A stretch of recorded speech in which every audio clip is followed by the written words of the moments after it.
La pandémie liée à la Covid-19 a souligné l'importance du secteur de la santé, mais aussi l'usage des technologies de l'information et de la communication. C'est donc dans un contexte sanitaire tendu que la télémédecine s'est imposée comme un incontournable, que ce soit en santé humaine ou en santé vétérinaire.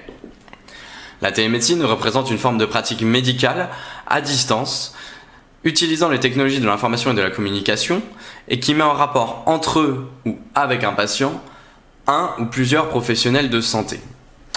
Elle comprend différents éléments relatifs entre eux, à savoir la téléconsultation, la téléexpertise, la télésurveillance ou encore la téléassistance.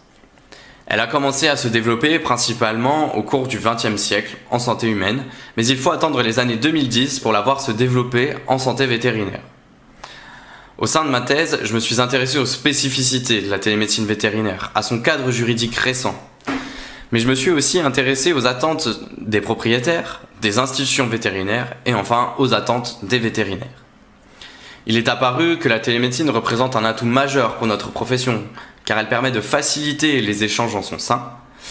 Il s'agit aussi d'un outil de développement d'activité qui permet d'étendre la relation client et ça de manière maîtrisée. Elle permettrait aussi de soutenir le maillage vétérinaire qui est si fragile actuellement.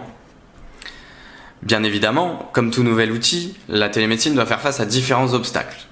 Des obstacles organisationnels d'une part, la réglementation par exemple, des obstacles en provenance des propriétaires par le manque d'exposition aux nouvelles technologies, mais aussi par des obstacles en provenance de notre profession, de par le manque de formation à la télémédecine, mais aussi par la réticence au changement. Dans la suite de mon travail, je me suis intéressé aux freins et aux motivations de vétérinaires praticiens vis-à-vis de l'usage de la télémédecine vétérinaire.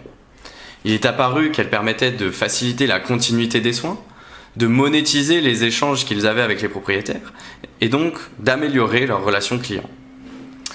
Bien évidemment, développer un tel service au sein d'une structure vétérinaire semblait chronophage et assez obscur dans sa mise en place.